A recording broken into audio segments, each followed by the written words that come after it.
everyone.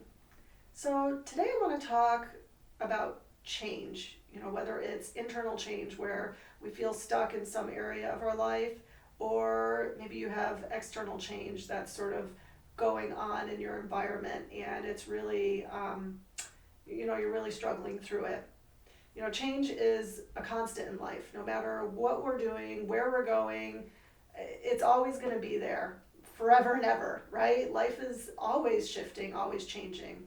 So how do we flow with this change? Or, even better, the question might be, how am I either embracing or navigating change in my own life? What's my own experience of change? And the true thing about change is that it is here to help us really grow as a person, right? And to get more alignment in with the life that we really want, right? I know for me in my younger years, when I was encountering change in my life or I was feeling stuck in some way, right? Stuckness, that's that kind of resistance to change, right? We don't want to really look at what's going on in our reality. And so we feel stuck. And it really caused me so much worry and struggle and anxiety. And I thought today that I would share 5 things that I wish I had known or understood back then to help me sort of flow with change and grow through change a little bit easier. So I want to share that with you today, and maybe it'll sort of spark something within you to help you navigate change, both internal and external, a little bit easier. If this is your first time joining me, thanks for being here. If you've been here before, thanks for joining me again. My name's Cassie Mendez, and I'm a shamanic healer and owner of The Spirit Within, and I just created this channel just to help people along on their healing journey and, just to help maybe share some insights and wisdoms that I've learned on my own path, and maybe it'll help you on yours. So if that resonates with you, then feel free to subscribe and support my channel. I'd really appreciate it. So the first and probably the one that took me the longest to really learn and understand was that when it comes to change and either creating change in our life or navigating through change, the biggest thing is that it's okay to feel scared, right? A lot of times when we're sort of at the edge of our comfort zone, we start to feel this anxiety or we feel this fear or we get sort of irritable. That can be another sort of feeling that can come up. And that means we're touching a nerve, right? We're at that growth edge. And that's a good thing. And I always, whenever I started to feel uncomfortable, that's when I would retreat. I would hide, I would avoid, I would, not go do the activity that I really in my heart wanted to do because I was scared. And I didn't realize that it's okay to have those feelings, right? Eventually we can realize that those feelings can maybe just be there while we move forward with doing what we want to do. A lot of people try to, myself included, right, try to sort of heal the fear first. Like if I just heal the fear and the underlying, thing that's triggering it, then I'll be able to then move forward without having that uncomfortable sensation in my body, right? That's the trap that we get into, right? That's the trap that I was stuck in for a long time, and I still get, pulled into that sometimes. It's a very difficult trap to get out of sometimes. Now when I go to do something, if I feel that sort of grip of fear, I usually feel it in my chest here. I know that it's okay for it to be there, and I tell it that it's okay for it to be there, and I just do the thing anyway, right? And I find now, after I've sort of moved through this a few times, my body starts to relax fairly shortly into the scary thing that I'm doing, and it sort of dissipates, right? But it's that first initial sense of fear that can really put alarm bells in us and make us retreat, right? Make us sort of stop and not go any further. But we want to kind of move through that. And when I was sort of tuning into this concept, one image that came to mind was this image of a snake eating its own tail. And I know in like a spiritual sense it has like some meaning. I don't know exactly the specifics of it. I'm not going to go into that, but the image that I'm getting here is like the snake mistaking its tail for an enemy, right? It thinks it's like somebody trying to attack, and so it eats its own tail. And this is something that I think I was reading about it a little bit. When they're feeling under stress, they can mistake their tail for something that's coming after them, right? And that's almost like us when our fear comes up. We sort of want to attack it in a way and shut it down and sort of label it as the bad guy, so to speak, the enemy, right?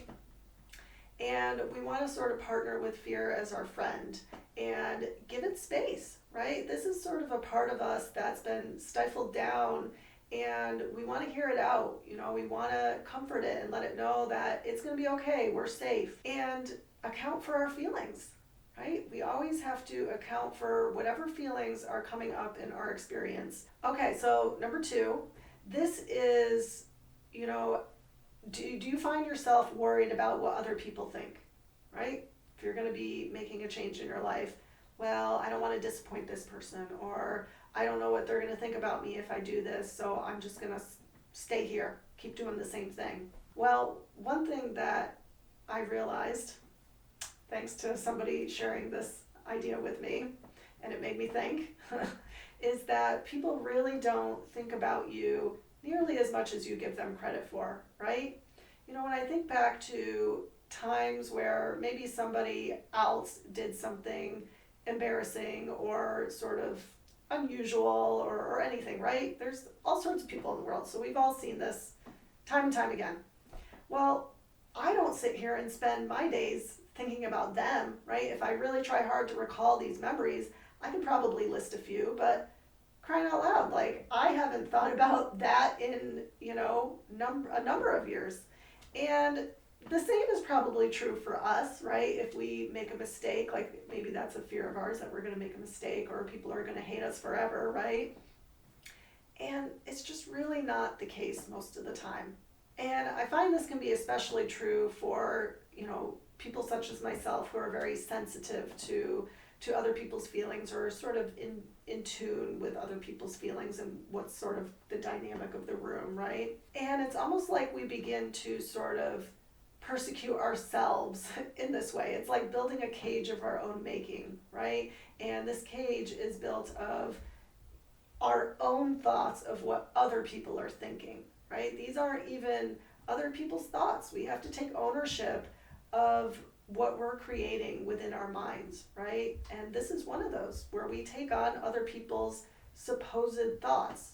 Now, I do want to mention, because I know that this is something I've commonly seen as well, is that we, especially when it comes to family members or specifically our parents, right? We're worried about their judgment, right? Are we going to lose the love of our parents if we make a really different life choice, or if we say no to them? And one question for thought that I want to kind of put out there with this: what are you waiting to receive from them that you aren't getting from yourself? What are you waiting to receive from them that you aren't getting from yourself? Now, this could be, them, you can replace it with parents, you can replace it with friends, you can replace it with work, or, whatever, just whatever is the situation for you, you can plug in there. And when I was sort of tuning into this concept, I got this image of, somebody holding a cup, right? And let's me, for example, if I was waiting for approval, or if I was holding myself back because I was worried about what other people think, I'm standing here and I'm holding a cup and I'm waiting for somebody else to sort of pour the water in the cup. And instead, we want to just be our own source of water, right? We want to go get that water ourselves and fill our own cup, right? We don't want to wait for somebody else to fill the cup, because we're going to be waiting a very, very long time, right? So beginning to build our awareness of that sort of underlying thought. What are we hoping to receive from this other person, or these other people, or this situation? All right, so these next few are sort of reflection suggestions, because everything in our life, when we're going through change, we really want to go within and we want to look at our own beliefs and our own perceptions and really begin to understand ourselves at a deeper level, right? This is about tuning in with our own truth, right? Whether it be a false truth, right? We're not going to be able to see it another way if we don't realize what we're believing to begin with, right? And the true truth, right? What's more in line with our spirit, where we want to be. So, number 3, I invite you to explore your beliefs about change. What's your perception of change? How do you view change? Do you view it as a good thing or do you view it as a bad thing? What are your past experiences with change? List out a few big changes in your life over the years, going back to childhood. That's really important, I feel like, to sort of take the looking glass, further back, right? Because that's when a lot of our sort of internal beliefs are cultivated. So we want to kind of bring it back to that as well. And see how that experience was for you. What kind of feelings did you feel? What was your reaction to it at the time? For me, in my own experience, I didn't have a lot of sort of stability at home. And change, like I mentioned before, change was always really difficult for me. And I had a lot of sort of sudden changes in my life that sort of left me with this craving of stability and home and feeling at home, right?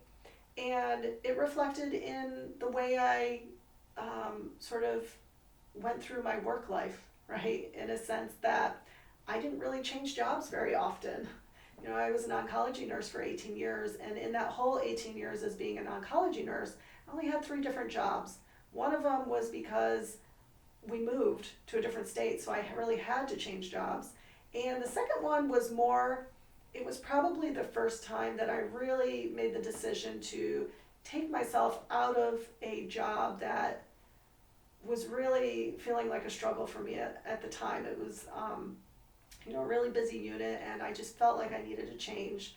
But let me tell you, I probably, in hindsight, I probably was ready to find something different a few years before I actually made the change, right? And my real resistance to changing from my second nursing job to my third nursing job, one of the things that I told myself is that I wouldn't be able to find new friends. Like, I would go to this new job and I would be friendless because I would be leaving all the other people that I knew because they were familiar to me, right? It's about that stable environment that I crave so much. And it was really keeping me sort of pegged into this job that wasn't a good fit for me anymore. And, it turns out all of my beliefs that I was holding on to were completely without merit, right? I moved to this third nursing job and it was great. I met so many good friends that were actually more in alignment with what I wanted in my life. And if I just held on to that fear and let it sort of overtake me and not switch jobs, the outcome just wouldn't have transpired had I just allowed the fear to continue to steer me in feeling safe and comfortable in what I was used to. So really diving into those beliefs that are sort of tucked away within us so that we can begin to decide if we want to keep those beliefs in our life or not. So number 4 is that change is actually an internal job, not an external job. I think when either when we're feeling stuck or things are kind of at a point where they're shifting in our life and we're really struggling through it, then a lot of times we try to sort of fix, well, if I just have this, then this will get better. Or if I just do this, then this will get better. And this is just another way that we sort of run from the uncomfortable feelings that are sort of welling up inside of us, right? And we get in this sort of pattern of reactivity versus a more sort of centered and grounded approach of seeing what's really going on, seeing what emotions are coming up and what's coming through for us. What is our inner experience saying about this present moment? And I think the thing here is really about cultivating curiosity about what's going on in our sort of inner landscape. We can spend a lot more time thinking about other people and what they're doing wrong, or, throwing out judgments towards them or a situation, and a lot less time really focusing on ourselves. And this was, I would say, another long running mistake that I made in my own life.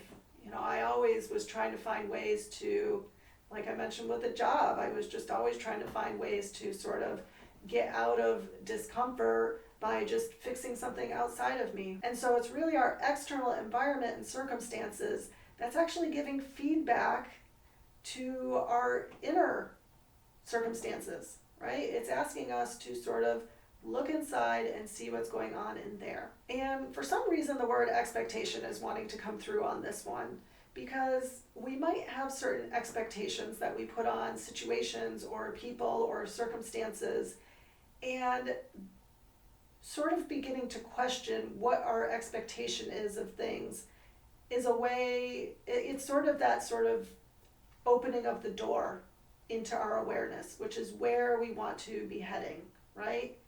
And as we become more aware within, then things then begin to shift and reflect on the outside, okay, in our external environment. Okay, and number 5. So this one's about personal power, right? We always have the choice of where we want to put our time and attention, right?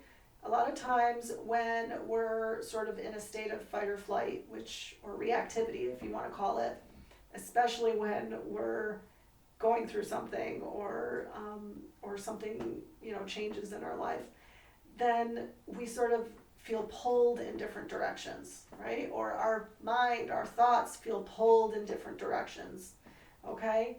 And the personal power comes in with, where do you want to place your thoughts? Where do you want to place your time? Where do you want to place your attention?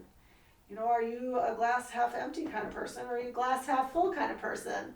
Which kind of person do you want to be, right? Which one feels better?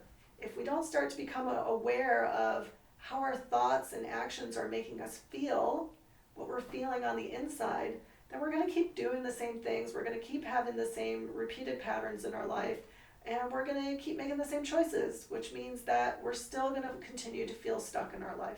Every challenge in our life is an opportunity to call back our personal power.